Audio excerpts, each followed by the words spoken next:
सवाई के चमत्कारिक चरित्र। आकाशगमन। सद्गुरुदेव भगवान बतलाते हैं कि श्री प्रभु जी के चरणारविंद में जन समुदाय का आकर्षण दिन प्रतिदिन बढ़ता जा रहा था और सभी की यह हार्दिक भावना रहती थी कि यह कोई साधारण संत नहीं, प्रत्युत लोक कल्याणार्थ आए हुए योग योगेश्वर है। इनके चरित्रों को समझ लेना हर व्यक्ति के लिए सहज नहीं। इस प्रकार के मधुर भावों को हृदय में धारण करने वाले जिज्ञासु समुदाय की ये हार्दिक इच्छा थी कि श्री प्रभु जी के कृपामय चरण कमलों से हमारा कभी भी विच्छोह ना हो, ये हमारे पास बने रहें या हमें अपने साथ ले जाएं। इसी से श्री प्रभु जी का कहीं भी यातायात ये लोग देख नहीं सकते थे। अतः बहुत ज़्यादा सचेत रहते थे कि ये कल्याण धन कहीं चुपचाप हम अनाथों को छोड़ ना जाएं। किंतु श्री सकल कल्याण धन श्री प्रभु जी के मन में अब वनों में जाने की लालसा लगी हुई थी। उनकी इच्छा थी कि अब यहाँ से हटकर हिमालय चलें और वहाँ जाकर के जग जंजाल से दूर निष्त्रैगुण्य अपने शुद्ध स्वरूप में स्थित रहें। लोगों ने श्री प्रभु जी के मनोभावों को कुछ समझ लिया था, इसलिए और भी सचेत होकर श्री प्रभु जी के चरण कमलों में रहने लगे। उन्हें भय था कि अनाथनाथ हम अनाथों को छोड़कर चुपचाप हिमालय न चले जाएं। एक दिन अवसर जानकर श्री प्रभु जी ने सभी समुदाय को आज्ञा दी कि आज सभी लोग हमारे पास से चले जाएं, क्योंकि हम अंदर गुफा में जाकर के समाधि लगाना चाहते हैं। वे लोग जाना नहीं चाहते थे। उनके इस आग्रह को देखकर श्री प्रभु जी ने आज्ञा दी कि अरे भाई, इतनी चिंता क्यों कर रहे हो? लो, हम अंदर गुफा में चले जाते हैं और तुम लोग अपने विश्वास के लिए बाहर की कुंडी लगाकर ताला लगा जाओ, फिर तो हम कहीं नहीं चले जाएंगे। किंतु यह याद रखना कि कोई भी ताला खोलकर अंदर ना आने पाए, हमारी समाधि में कोई विघ्न ना हो। श्री प्रभु जी का इस प्रकार का आदेश सुनकर के लोग चुपचाप हो गए और अपना अहोभाग्य समझा कि श्री प्रभु जी यहाँ समाधि लगा रहे हैं और वन जाने के तीव्र विचार को हटा दिया है। लोगों ने कुटिया का ताला लगा दिया और ताला लगाने के बाद भी वे लोग गुफा के द्वार पर लेटे रहे।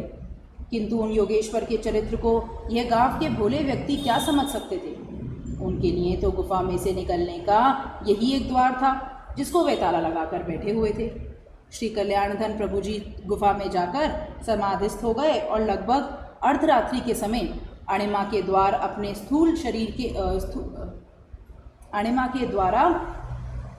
स्थूल शरीर को अणुवत बनाकर बाहर निकल आए और आकाश मार्ग से हिमालय को चले गए। जिस समय श्री प्रभु जी ने आकाश मार्ग से गमन किया उस समय ग्राम के वासी प्रायः सो चुके थे। अश्विन का महीना था, अतः रात्रि को हल जोतने वाले लोग अपने अपने खेतों में हल जोत रहे थे। उन्हीं में से एक परम भाग्यशाली व्यक्ति सूखा नामक धीमर था। वह भी अपने खेत में हल जोत रहा था। उसकी दृष्टि आकाश की ओर उठी तो सहसा देखा कि दिव्य जटाधारी स्वरूप है और श्री प्रभु जी बड़ी तेजी के साथ आकाश से होते हुए जा रहे हैं। उस बेचारे भोले भाले व्यक्ति के लिए यह पहला मौका था। वह अत्यंत भयभीत हो गया। उसने अपने मन में विचार किया कि यह क्या बला है, मनुष्य आकाश में उड़ता जा रहा है, मुझ पर कोई संकट आने वाला ना हो या कोई भूत प्रेत या कोई बला ना हो। इसी भय से अत्यंत भयभीत होकर उसने हल छोड़ दिया और यह इच्छा की कि मैं शीघ्र ही दौड़कर घर चला जाऊं। किंतु वह दीन बंधु उसकी दीन दशा को सहन नहीं कर सके और आकाश मार्ग से जाते जाते पुनः लौट कर आ गए और आकाश में ठहर कर कहा, अरे सूखा, तू हमें पहचानता नहीं? हम गुफा वाले बाबा हैं। तू हमें भला समझता है? ऐसी बात कुछ नहीं है। चिंता को छोड़कर अपना हल जोत। हम वही गुफा वाले बाबा हैं जिनके पास तू सैकड़ों बार आया करता था। अब यहाँ से गांव में जाकर के हमारी हिमालय चले जाने की बात तुम किसी से नहीं कहना। इतने शब्द कहकर प्रभु जी पुनः उसी आकाश मार्ग से हिमालय को चले गए। उधर सूखा धीमर से न रहा गया। वह तत्काल हल को छोड़कर गांव चला गया और गांव में आकर उसने लोगों को स्पष्ट कह दिया कि भाई, आज तो गुफा वाले बाबा आकाश मार्ग से उड़ते हुए हिमालय को चले गए हैं। सूखा धीमर के मुख से निकलते ही यह बात कर्ण परंपरा से सब गांव में फैल गई। गांव के लोग तत्काल दौड़े हुए आए। वहां पर जो लोग बाहर ताला लगाकर गुफा पर सो रहे थे, उसने आकर कहा कि भाई, तुम लोग यहाँ सो रहे हो, बाबा तो आकाश मार्ग से चले भी गए। रात्रि को उन्हें आकाश से जाते हुए सुखाधीमन ने देखा है। इन सब बातों को सुनकर लोगों ने तत्काल कुटिया का ताला खोला, किंतु बड़े आश्चर्य की बात यह थी कि भीतर से श्री प्रभु जी ने कुंडी लगाई हुई थी, अतः कोई भी गुफा में प्रवेश ना कर सका। किंतु सभी के मन में महान कौतूहल था कि और यह जानने की तीव्र लालसा थी कि वह योगेश्वर परम प्रभु श्री प्रभु जी अपनी गुफा में ही हैं या सचमुच ही चले गए हैं। अंदर से कुंडी बंद थी, इसलिए कोई उपाय नहीं सूझता था जिससे कि गुफा में प्रवेश कर सके और यह जान सके कि प्रभु जी हैं या नहीं। अंततः सब प्रकार से विचार कर लेने के बाद यही निश्चय हुआ कि दीवार तोड़कर अंदर घुसा जाए, तभी यह निश्चय हो सकता है कि तथ्य क्या है। अंततः सूर्योदय के बाद कुटिया की दीवार को तोड़कर एक ठाकुर ज्वाला प्रसाद को, जो अभी भी मौजूद हैं, अंदर घुसाया। इस घटना को स्वयं अपने मुंह से बतलाते हैं। कुटिया की दीवार को तोड़ देने के बाद ज्वाला प्रसाद धीरे धीरे निस्तब्ध भाव से पैरों को दबाकर गुफा में घुसे। अंदर जाकर देखा कि श्री प्रभु जी वहाँ नहीं थे, केवल मात्र एक लोटा और एक पुस्तक रखी थी। ज्वाला प्रसाद ने बाहर आकर के सबको बता दिया कि वह कृपानिधि जी अपने विचार अनुसार हिमाच्छादित हिमालय के वनों को चले गए। हमारी तुम्हारी पाबंदियां व पहरेदारी उन पर किसी भी प्रकार से फलीभूत नहीं हो सकी। जिस प्रकार ये समाचार ठाकुर ज्वाला प्रसाद के मुख से सभी प्रेमियों ने सुना तो सभी के मन अत्यंत व्याकुल हो उठे। अत्यंत आर्त भाव से फूट फूट कर रोने लगे और प्रार्थना की कि हे प्रभु, हमारे हृदय को आपने अपना घर बनाया है। योगेश्वर, फिर आप दीनों की तरह से हमें छोड़कर चले गए। हम आपके बच्चे हैं, अनाथों की तरह से मारे मारे फिरेंगे। इसलिए हे कृपानाथ, अपने दीन बच्चों की संभाल करो और दर्शन दे दो। जिस समय ये सब व्याकुल मन से अंतर हृदय से पुकार कर प्रार्थना कर रहे थे, उसी समय गुफा के अंदर से एक आवाज़ सुनाई दी और वह ये थी, भाई तुमने हमारे साथ जिद की, इसीलिए ऐसा हुआ। अब डरो मत, लगभग 12 वर्ष के बाद हम फिर आवेंगे। उस समय जो पहचान सको तो पहचान लेना। इस वाणी के सुनाई देने के बाद फिर कोई शब्द सुनाई नहीं दिया। सभी भक्त समुदाय अपने आर्द्रित हृदय से श्री प्रभु जी का गुण अनुवाद करते हुए अपने अपने कार्यों में लग गए। सवाई गांव से जाने के बाद श्री प्रभु जी अनेकों वनीय स्थानों में घूमते हुए नेपाल पहुँचे और वहाँ से बागमती गंगा के तटों पर भ्रमण करते हुए सिद्धाश्रम को चले गए। नेपाल के ऊपर गुंजेश्वरो देवी का स्थान है।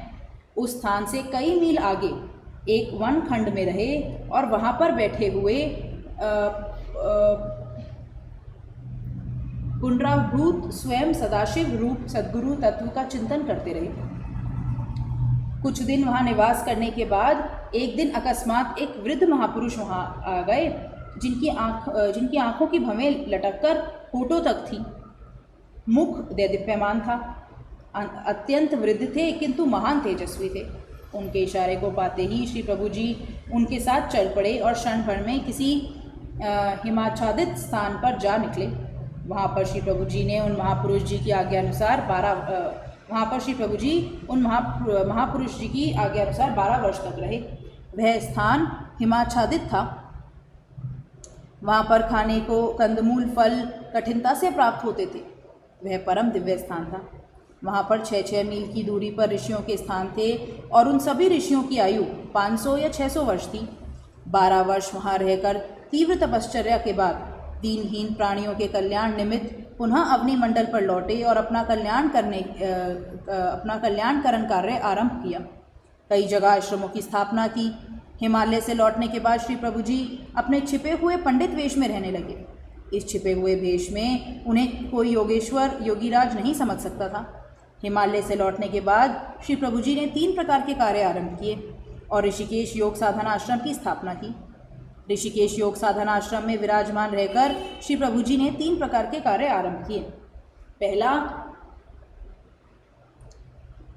साध्य असाध्य सभी प्रकार के रोगों की सरल योग साधनों द्वारा चिकित्सा करना व उच्चतर अधिकारियों को कायाकल्प कराना। दूसरा, सभी प्रकार के गुप्त योग साधनों को सरलता से सिखलाना। और तीसरा, तीव्रतम शक्तिपात के द्वारा कुंडलिनी प्रबोध व मन की एकाग्रता करना। श्री प्रभु जी का यह प्रचार हिमालय से लौटने के बाद पंजाब में जोरों से चला। बड़े बड़े अनुभवी व्यक्ति तैयार किए जिनको समाधि की उच्चतम स्थितियां उपलब्ध हुई। किंतु ये सब कार्य करते हुए भी श्री प्रभु जी अपने पुराने सिद्धाश्रम सवाई गांव का स्मरण कर लिया करते थे। जिस समय अपने जंगलों की कथाएं श्री प्रभु जी सुनाया करते थे, उस समय कभी कभी सवाई गांव का चरित्र सुनाया करते थे और ये कहा करते थे कि जिला आगरा में एक सवाई गांव है, वहाँ हमारी गुफा बनी हुई है।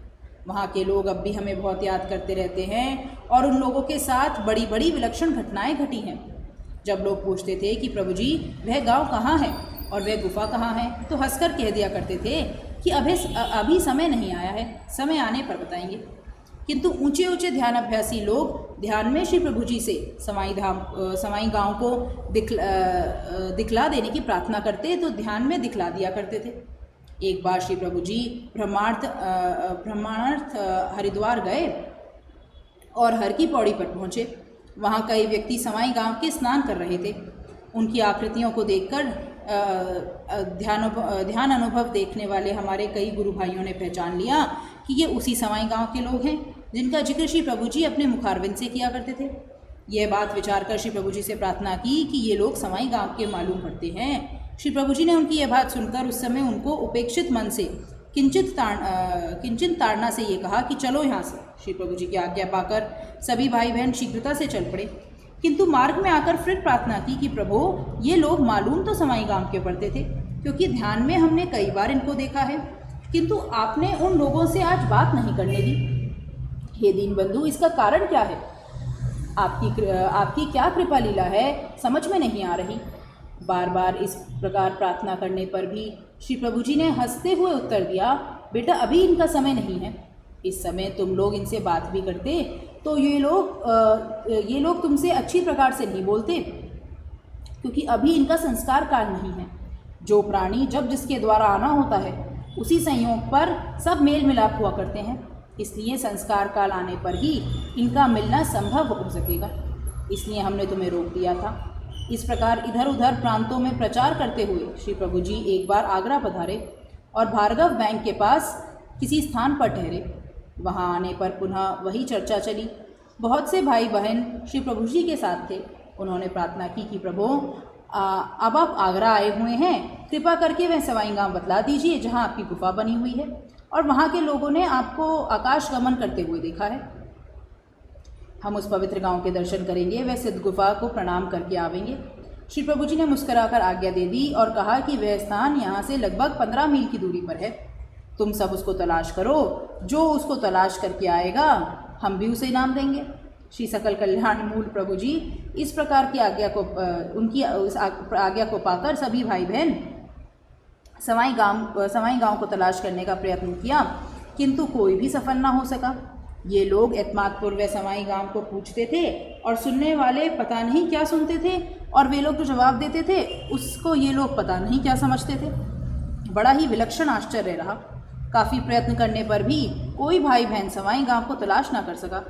अंततः श्री प्रभु जी के चरण कमलों में प्रार्थना की कि प्रभु वह गांव हम लोगों को मिल नहीं रहा है, अब कृपा करके आप ही बतलाएं कि वह गांव कहाँ है, जिसके हम दर्शन कर सकें। तब श्री प्रभु जी ने ब्रह्मचारी गोपालानंद जी को आज्ञा दी कि अच्छा तुम जाओ, अब की बार तुम्हें वह सवाई गांव मिल जाएगा। इस प्रकार आज्ञा को पाकर भाई श्री गोपालानंद जी आगरा से एतमादपुर आए और एतमादपुर से आकर सवाई गांव को पूछा तो लोगों ने तत्काल बतला दिया।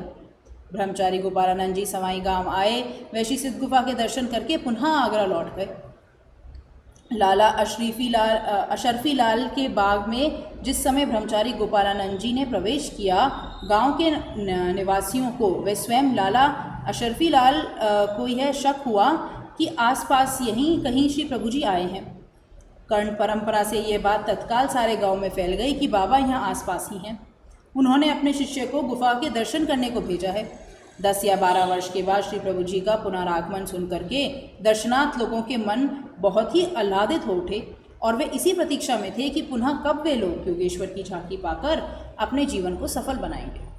बोलिए श्री सद्गुरुदेव भगवान की जय। परम पुरुष रामलाल जी महाराज की जय। जय। योगिराज अनंत स्वामी श्री चंद्रमोहन जी महाराज की जय। जय। श्री सदाशिव भगवान की जय। जय। योगेश्वर श्री कृष्णचंद्र भगवान की जय। जय। श्री शंकर भगवान की जय। जय। हर हर महादेव।